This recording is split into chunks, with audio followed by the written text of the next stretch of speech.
പലിശക്കാരൻ ചതിക്കുന്നതോടെ രാജപ്പന്റെ 15 ലക്ഷം രൂപ നഷ്ടമാകുന്നു. വളഞ്ഞ വഴിക്ക് കയ്യിൽ വന്ന കാശ് മറ്റൊരു വഴിക്ക് പോയി. എനിക്കത് വേണമെന്ന് എനിക്ക് തോന്നല. തന്റെ കുഞ്ഞിനെ തനിക്ക് വളർത്തണമെന്ന് നിരഞ്ജനയോട് ആഗ്രഹം പറയുന്ന അമ്മാളു. പ്രസവം തിരുവനന്തപുരത്ത് മതി. അർച്ചനയുടെ പ്രതീക്ഷകൾ തകർത്തുകൊണ്ട് പ്രസവത്തിന് സർക്കാർ ആശുപത്രിയിലേക്ക് പോകാമെന്ന് പറയുന്ന കാർത്തിയായനി. രാത്രി മഴ തുടരുന്നു.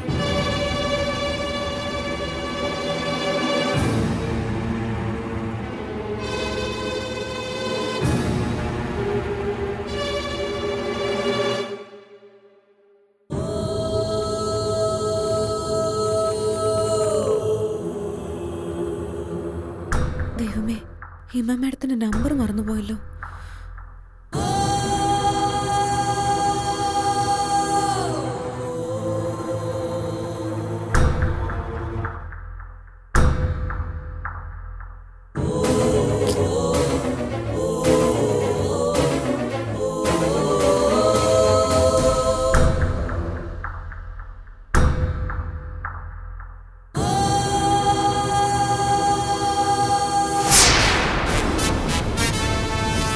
കൊള്ളാലോ, നീ ഇത് ചെയ്യുമെന്ന് ഞാൻ പ്രതീക്ഷിച്ചില്ല.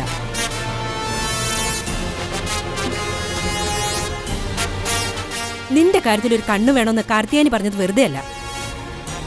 മറ്റൊരാളുടെ ഫോൺ എടുക്കുമ്പോ ഒന്ന് ചോദിക്കെങ്കിലും വേണ്ടേ? ചെയ്തത് തെറ്റാണെന്ന് എനിക്കറിയാം ചേച്ചി. അറിഞ്ഞു വെച്ചുകൊണ്ടാണല്ലോ തെറ്റുകൾ ചെയ്യുന്നത്. ഫോൺ ചോദിച്ചാ ചേച്ചി തരില്ല എന്നറിയാം. ചേച്ചിയെ കാർത്തു ചേച്ചി വിലക്കിയിട്ടുണ്ടെന്നും അറിയാം. ഞാൻ വീട്ടിൽ വിളിക്കുമെന്നാ കാർത്തു ചേച്ചിയുടെ പേടി. നിന്റെ നന്മയെ കരുതിയല്ലേ കാർത്തിയാനി ഇത് പറഞ്ഞത്? നീ ചെയ്യുന്നതോ നേരെ തിരിച്ചു. ഞാൻ വീട്ടിലേക്ക് വിളിക്കാനല്ല ചേച്ചി ഫോൺ എടുത്തത്. പിന്നെ പുനലൂര് ഞാൻ ആദ്യം കണ്ടൊരു ഡോക്ടറുണ്ട്. എന്താവശ്യമുണ്ടെങ്കിലും വിളിക്കാൻ അവർ പറഞ്ഞിട്ടുണ്ട്. ഒരു ടാബ്ലറ്റിനെ കുറിച്ച് സംശയം തോന്നിയിട്ടാ വിളിക്കാന്ന് വിചാരിച്ചത്. അതിന് നീ ഇപ്പൊ കാണുന്നത് വേറൊരു ഡോക്ടറല്ലേ? മരുന്നിനെ കുറിച്ച് ചോദിക്കാലോ. ഞാൻ ചേച്ചിയുടെ മുമ്പിൽ വെച്ച് സംസാരിക്കാം. എനിക്കതിന് അനുവാദം ഇല്ല അർച്ചനെ. കാർത്തിയാനി ചെയ്യാൻ പാടില്ലെന്ന് പറഞ്ഞതൊന്നും ഞാൻ ചെയ്യില്ല. സത്യത്തിൽ എനിക്ക് പേടിയാ. കേട്ടെടുത്തോളം അർച്ചന ഇവിടെ നിർത്തുന്നത് കുഴപ്പം പിടിച്ച കാര്യ. ആദ്യം അനിയൻ വന്ന് പറഞ്ഞത് ഇങ്ങനെയൊന്നും ആയിരുന്നില്ല. എല്ലാം അവൻ പറഞ്ഞിരുന്നെങ്കിൽ ഞാൻ സമ്മതിക്കില്ലായിരുന്നു. പിന്നീടാ കാർത്തിയാനി വിവരങ്ങളൊക്കെ പറഞ്ഞത്. അർച്ചന ഇതുപോലുള്ള ആവശ്യങ്ങളുമായി വന്ന ഇവിടെ കഴിയാനുള്ള ബുദ്ധിമുട്ട് ഞാൻ കാർത്തിയാനോട് പറയും. കാർത്തിയാനിയെ പോലൊരു സ്ത്രീ അല്ല ഞാൻ. അവളുടെ ചങ്കൂറ്റവും എനിക്കില്ല. 2 പെങ്കൊച്ചുങ്ങളെ കൊണ്ട് പേടിച്ച ഞാനിവിടെ കഴിയുന്നത്. ഒരാപത്തൊന്നും നിലവിളിച്ചാൽ പോലും ആരും ഇങ്ങോട്ട് ഓടി വരാനുമില്ല. ക്ഷമിക്ക് ചേച്ചി. ചേച്ചിക്ക് ഒരു ഉപദ്രവവും വരുത്താതെ ഞാനിവിടെ കഴിഞ്ഞോളാം.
അവൾ എന്റെ മുഖത്ത് നോക്കി അത് പറഞ്ഞപ്പോ ഞാൻ തകർന്നു പോയി സുധി. നിരഞ്ജന അപ്സെറ്റ് ആവേണ്ട കാര്യമൊന്നുമില്ല. ഒരു കുഞ്ഞ് എങ്ങനെ വയറ്റിൽ ജന്മം എടുത്താലും പ്രസവിച്ച് ഉപേക്ഷിച്ച് കളയാൻ ഒരമ്മയ്ക്കും കഴിയില്ല. അവള് പറഞ്ഞത് സ്വാഭാവികമായൊരു കാര്യം മാത്രമാ. പക്ഷെ ആദ്യം കാണുമ്പോൾ അവൾ പറഞ്ഞിരുന്നത് ഇങ്ങനെ ആയിരുന്നില്ലല്ലോ. ഒരമ്മയ്ക്കറിയാം വയറ്റിൽ വളരുന്ന കുഞ്ഞിന്റെ ഓരോ ചലനവും കുഞ്ഞതിന്റെ സാന്നിധ്യം അറിയിക്കുന്നുണ്ടാവും. ഇപ്പോ അവളത് പറയാനുള്ള കാരണവും അത് തന്നെയാണ്. പൂർണ്ണ മനസ്സോടെ അവൾ ആ കുഞ്ഞിനെ വിട്ടുതരുമെന്ന പ്രതീക്ഷയായിരുന്നു എനിക്ക്. അവളൊരു മോഹം പറഞ്ഞു, അത്രയല്ലേ സംഭവിച്ചിട്ടുള്ളൂ. പക്ഷെ ഡെലിവറി കഴിഞ്ഞ് കുഞ്ഞിന് വേണ്ടി അവൾ വാശി പിടിച്ചാലോ? ആരുടെ മുന്നിൽ അവൾ വാശി പിടിക്കുന്ന നിരഞ്ജനി പറയുന്നത്? അവൾ കണ്ണ് തുറക്കുന്നതിന് മുമ്പേ കുഞ്ഞിനെ അവിടുന്ന് മാറ്റില്ലേ? അതിനു വേണ്ടിയല്ലേ ഫൈസി അതൊക്കെ ചെയ്യുന്നത്? അവൾ കുഞ്ഞിനെ ആഗ്രഹിച്ച നിലയ്ക്ക് അങ്ങനെ ചെയ്ത നമ്മളതിനെ തട്ടിയെടുക്കുന്ന പോലെ ആവില്ലേ? ഇതൊക്കെ കൊണ്ടാണ് അവളുടെ ഒപ്പം ചെന്ന് താമസിക്കുന്ന ആഗ്രഹത്തിൽ നിന്ന് ഞാൻ നിരഞ്ജനെ വിലക്കിയത്. താൻ ഇടയ്ക്കിടെ അവളെ പോയി കാണാനും പാടില്ലായിരുന്നു.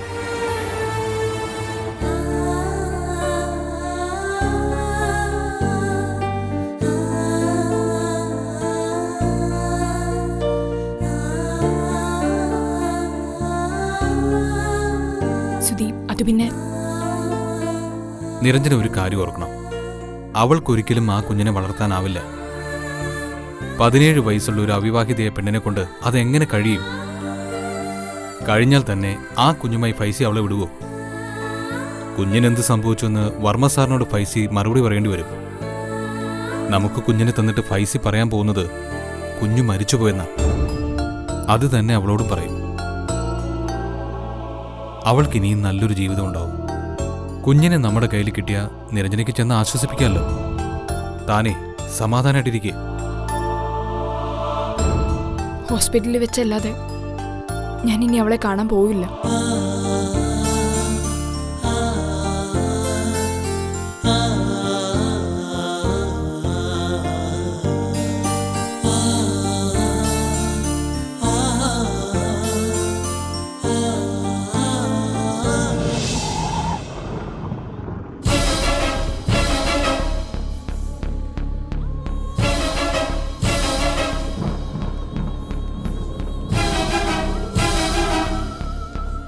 നിക്കടിയോടെ, എവിടേക്കാടി നീ പോകുന്നേ? അകത്ത് കയറി കാറ്റും കൊണ്ടിരിക്കാനോ? തീർന്നടി, നിന്റെയൊക്കെ അഹങ്കാരം തീർന്നു. അഹങ്കരിച്ച് നടന്ന നിങ്ങളല്ലേ? നിനക്കൊന്നും അനുഭവ യോഗമില്ലടി. എന്താടി നീ പറഞ്ഞേ? നിന്റെ മക്കളെയും കൊണ്ട് നീ വീട്ടിൽ നിന്ന് രക്ഷപ്പെട്ടു പോകുന്നു? അതിന് സമയമായടി. അന്നു ഞാൻ പറഞ്ഞതാ ഈ നാട് വിട്ടു പോവാന്ന്. അമ്മയും മക്കളും സമ്മതിച്ചില്ല. ഇപ്പൊ എല്ലാം നഷ്ടപ്പെട്ടു പോവാൻ പോവാ. സർവ്വതും നശിച്ചു. ഇനി റോഡിലേക്ക് ഇറങ്ങാം. അച്ഛൻ നിന്ന് തുള്ളാതെ കാര്യം പറ. പറഞ്ഞാൽ നീ പരിഹരിക്കോടി. എങ്കിൽ കൊണ്ടുപാടി. SP-യുടെ കയ്യിൽ നിന്ന് വാങ്ങിയ മുഴുവൻ കാശും അയാൾക്ക് തിരിച്ചു കൊടുക്കണമെന്ന്. എടുത്തു കൊടുക്കാൻ നിന്റെ കയ്യിലുണ്ടോടി? വണ്ടിക്കൂലിക്കുന്ന കാശിന്റെ കണക്ക് വരെ എഴുതി വെച്ചിരിക്കുക അയാള്. അവിടെ കൊണ്ടും തീർന്നില്ലടി. കല്യാണ ചെലവിന് അയാൾ നിന്ന് 15 ലക്ഷം രൂപ ഇവക്കൊരാവശ്യം വരെ ഉപകരിക്കട്ടെ എന്ന് കരുതി ഒരാളെ ഏൽപ്പിച്ചതാ. അത് വാങ്ങി SP-ക്ക് കൊടുക്കാമെന്ന് കരുതി ചെന്നപ്പോ അയാളും കൈമലർത്തി. ആ കാശും പോയി. അത് കള്ളപ്പണമാണെന്ന്. എനിക്ക് വേണ്ടിയിട്ടല്ല ഞാൻ ഇതൊക്കെ ചെയ്തേ, നിന്റെ പിള്ളേർക്ക് വേണ്ടിയാ. നിനക്കൊന്നും യോഗമില്ലടി. എല്ലാം പോയി. എന്താടി നീ ഇപ്പൊ എന്നെ കുറ്റപ്പെടുത്താൻ നിൽക്കുന്നേ? അവളെ വീട്ടിൽ കിട്ടിയ വീടും കാശും പോട്ടെന്ന് പറയടി. എന്നെ വേണ്ടാത്ത മക്കളുടെ കാര്യത്തിൽ എനിക്കൊരു ഉത്തരവാദിത്വം ഇല്ല. ഞാനങ്ങ് പോടി. പിന്നെ നീയും നിന്റെ മക്കളും എന്ത് ചെയ്യും? കെട്ടുപ്രായം തികഞ്ഞ പിള്ളേരെയും കൊണ്ട് ഏതെങ്കിലും കടത്തിണ്ടായി പോയി കിടക്കല ചങ്കൂറ്റുണ്ടോടെ നിനക്ക്? ഞാനും എന്റെ പിള്ളേര് ഈ വീട്ടിൽ നിന്ന് ഒരിടത്തും പോവില്ല. അങ്ങനെ ഒരു സാഹചര്യം വന്നാ ഞാനൊന്ന് മനസ്സേ കണ്ടിട്ടുണ്ട്. എന്താടി നീ മനസ്സിൽ കണ്ടത്? നീയും പിള്ളേരെ കെട്ടിത്തൂങ്ങി ചാവുന്നോ? അത് തന്നെ നടക്കും. എന്റെ മക്കളുടെ മരണത്തിന് ഉത്തരവാദി നിങ്ങളായിരിക്കും.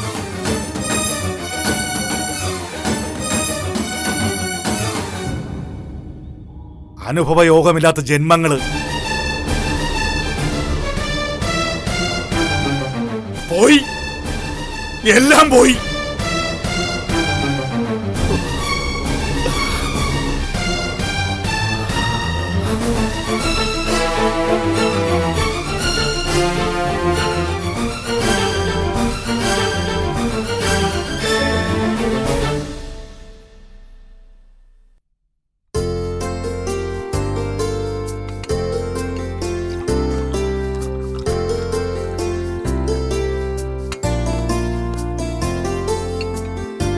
അച്ഛൻ പോയോ അമ്മേ?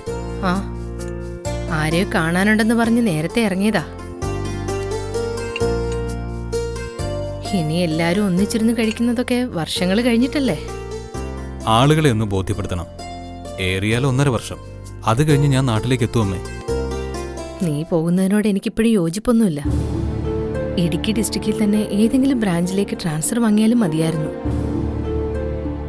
ചിലപ്പോഴത്തെ അമ്മയുടെ സംസാരം കൊച്ചുകുട്ടികളെ പോലെ. ഞാൻ ഇവിടെ നിന്ന് പോയിട്ട് ആരെയും വിളിക്കണ്ടെന്നാണ് അമ്മ പറയുന്നത്. ദേ, ഇപ്പൊ തന്നെ സിംഗപ്പൂരിലേക്ക് നിരഞ്ജന കൂടെ വരുന്നുണ്ടെന്ന് എല്ലാവരോടും കള്ളം പറഞ്ഞിരിക്കുക. അമ്മേ, അത് പിന്നെ സുധി ഇവിടെ നിന്ന് കുറച്ചുനാൾ മാറി നിൽക്കുന്നതാ എന്തുകൊണ്ടും നല്ലത്. അവിടുത്തെ ജീവിതം പിടിക്കാതെ വന്നാ ഇവിടേക്ക് തിരിച്ചു പോരാലോ. ഞാൻ ഈ പറയുന്നത് ഇവന്റെ ട്രീറ്റ്മെന്റ് മുടങ്ങിപ്പോരുതെന്ന് കരുതിയിട്ടാ. അവിടെ ചെന്നിട്ട് നിനക്കതിന് കഴിയില്ല. ഇനി എല്ലാം തിരിച്ചു വന്നിട്ട് മതി. ഞാനും വിശ്വട്ടനും ഇവിടെ ഒറ്റപ്പെട്ടു പോവാ. നമുക്കത് സഹിക്കാം അമ്മേ. സുധിയല്ലേ പോന്നുള്ളൂ. ഞാനും കുഞ്ഞും മൂന്നാറിൽ തന്നെ ഇല്ലേ. അച്ഛൻ എന്തെങ്കിലും ഒഫീഷ്യൽ ടൂർ എന്നും പറഞ്ഞ് രണ്ടുപേർക്കും അങ്ങ് വരാലോ. 1-2 ദിവസം താമസിക്കുകയും ചെയ്യാം. എനിക്ക് വരാതിരിക്കാനാവില്ലല്ലോ. എല്ലാം വിചാരിച്ച പോലെ നടന്നു കിട്ടിയാൽ മതിയായിരുന്നു.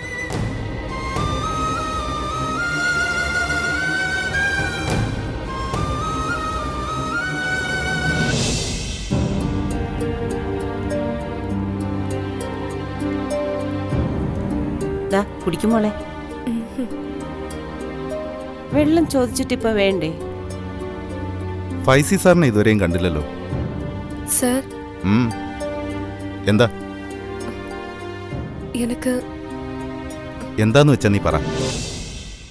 எனக்கு அந்த அக்காவை பார்க்கணும் சார். അവരൊക്കെ തിരക്കുള്ളവരാ കൊച്ചേ. நான் ஹாஸ்பிட்டல்ல வந்தா அக்கா வரலான்னு சொல்லிருக்கு. അവരാരാ ഏതാണെന്നൊന്നും എനിക്കറിയില്ല. ഫൈസി സാർ വരട്ടെ, ഞാൻ പറയാം. നിങ്ങളൊന്ന് പുറത്തേക്ക് നിൽക്ക്.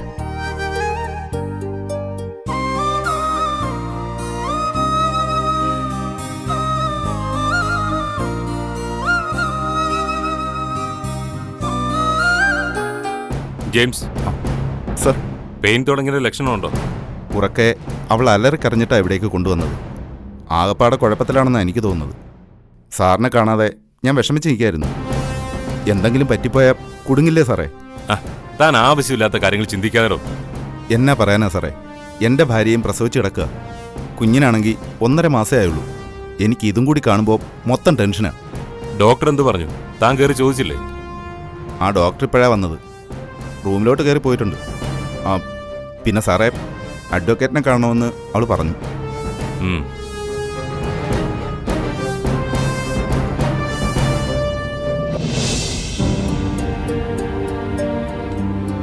ലഞ്ച് ബോക്സ് ഇതിൽ വെച്ചിട്ടുണ്ട്.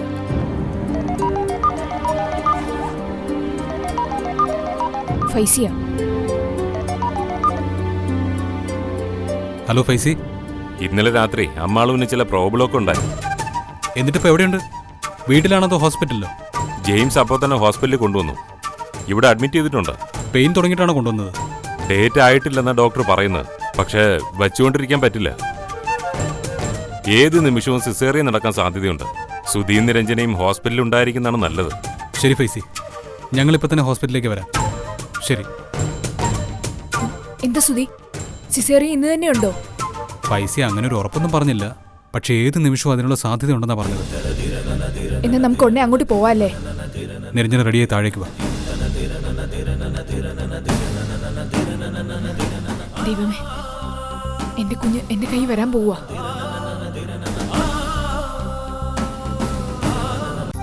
എഴുന്നേറ്റിരിക്കണോ?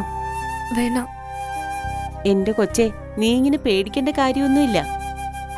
ഡേറ്റ് ആവാതെ പ്രസവിക്കാനും പോകുന്നില്ല. என்னால முடியாது. எனக்கு உடம்பு வலிக்குது. അതൊക്കെ ഇതിന്റെ കൂട്ടത്തിലുള്ളതാ. ഞാനും 3 പെറ്റിട്ടുണ്ട്. അതുകൊണ്ടല്ലേ ഇതൊക്കെ പറയുന്നത്. മോളെ, എങ്ങനെയുണ്ട് ഇപ്പോ? எனக்கு എഴുந்திരിക്കണം. എണീച്ച അപ്പ കിടക്കണമെന്ന് പറയും. ഒന്ന് പെറ്റി കിട്ടിയാ ഇതിന്റെ ദുരിതം തീർന്നേനെ.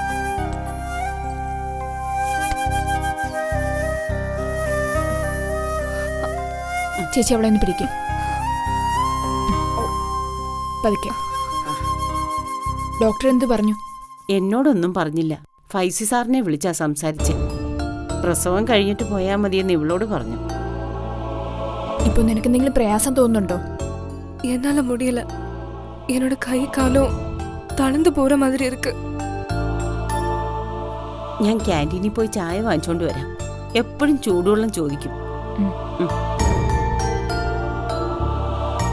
ഡോക്ടർ പറഞ്ഞ കണക്ക് വെച്ച് നിന്റെ ഡെലിവറിക്ക് ഇനി 2 ആഴ്ച കൂടിയുണ്ട്. കുറച്ച് ബുദ്ധിമുട്ടൊക്കെ ഉണ്ടാവും. ഹോസ്പിറ്റലായോണ്ട് പേടിക്കാനൊന്നുമില്ല. என் குழந்தை என்ன பண்ணுவேன்னு யாரும் சொல்லல. எனக்கு எனக்கு குழந்தை வேணும். നിനക്ക് കുഞ്ഞിനെ വളർത്താൻ കഴിയില്ലെന്ന് ഞാൻ പറഞ്ഞതല്ലേ? നീ എന്താ അത് മനസ്സിലാക്കാത്തെ? எனக்கு அக்கா மட்டும்தான் இருக்கு. அக்கா சொன்னா சாரு கேட்குவேன். சொல்ல மாட்டீங்களா? எனக்கு குழந்தை வேணும். என் குழந்தை வேற யாராவது கொண்டு போறேன்னா நான் உயிரோடு இருக்க மாட்டேன்.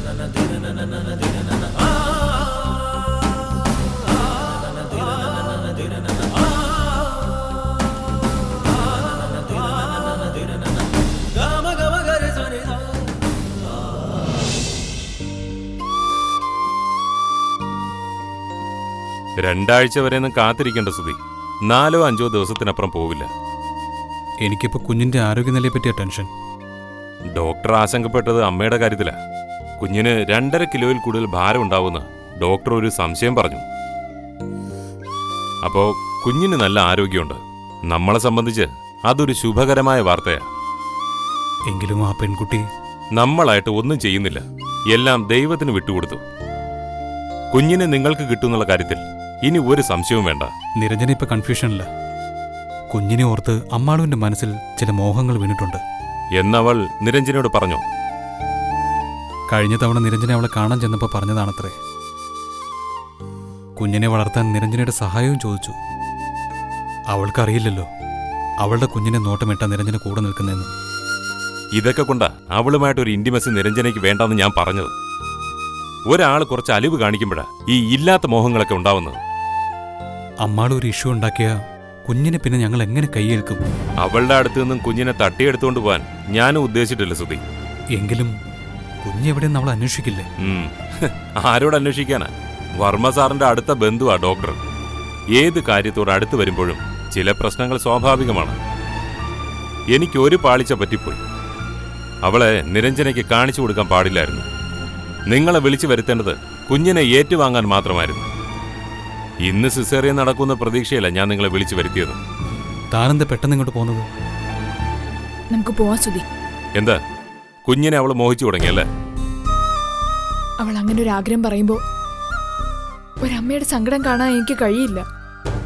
ഇവിടെ വെച്ച് അവസാനിപ്പിക്കുകയാണോ? എനിക്കിപ്പോ ഒന്നും പറയാൻ കഴിയില്ല ഫൈസി. നിരഞ്ജന കുറച്ച് പ്രാക്ടിക്കലാവ്.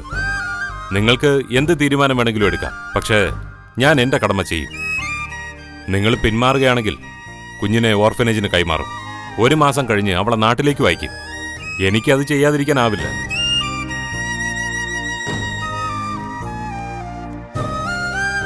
സുധി, ഞാൻ അറിയിക്കാം. ചെല്ലു.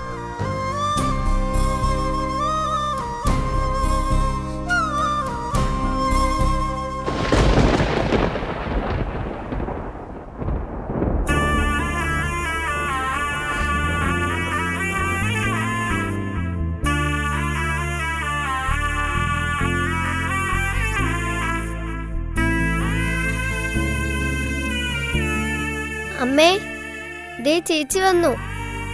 ഇരിക്കേച്ചി. വേണ്ട മോളെ, ഞാൻ നിന്നോളാം. ഇരിക്കേച്ചി.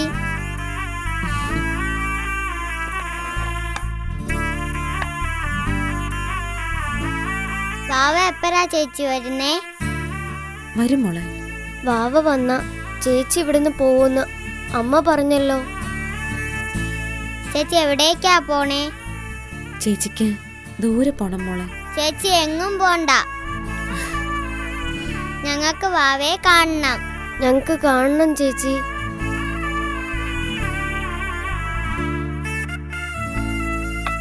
അയ്യോ, എനിക്കിപ്പോ വേണ്ടായിരുന്നു ചേച്ചി. ഞാൻ വെറുതെ ഇരുന്നതാ. മണി 2 കഴിഞ്ഞു. നീ കഴിക്കർച്ചനെ. വിശപ്പില്ലാഞ്ഞിട്ടാ ചേച്ചി. ഞാൻ പിന്നെ കഴിച്ചോളാം. നീ കുറച്ച് കഴിക്ക്. കഴിക്കു ചേച്ചി.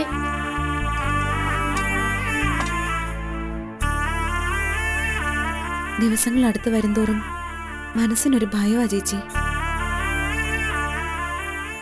എന്റെ വിധി ഇങ്ങനെയായി പോയല്ലോ. ഇപ്പൊ നീ അതൊന്നും ആലോചിക്കണ്ട. ഇത് തന്നെ ദൈവം തന്ന കാരുണ്യാണെന്ന് അറിയാതെയല്ല. ചേച്ചിക്ക് അച്ഛനും അമ്മയും ഇല്ലേ? ഇല്ല മോളെ. നീ ഒന്നും മിണ്ടാതിരിക്കുന്നു. ചേച്ചി ഓരോന്ന് പറഞ്ഞ് വിഷമിപ്പിക്കല്ലേ. മോള് പറഞ്ഞത് കേട്ട് ഞാൻ വിഷമിക്കില്ല ചേച്ചി. കഴിച്ചു കഴിഞ്ഞെങ്കിൽ രണ്ടാളും ചെന്ന് കൈ കഴുകി. വാ വാ, പോയി കൈ കഴുകി.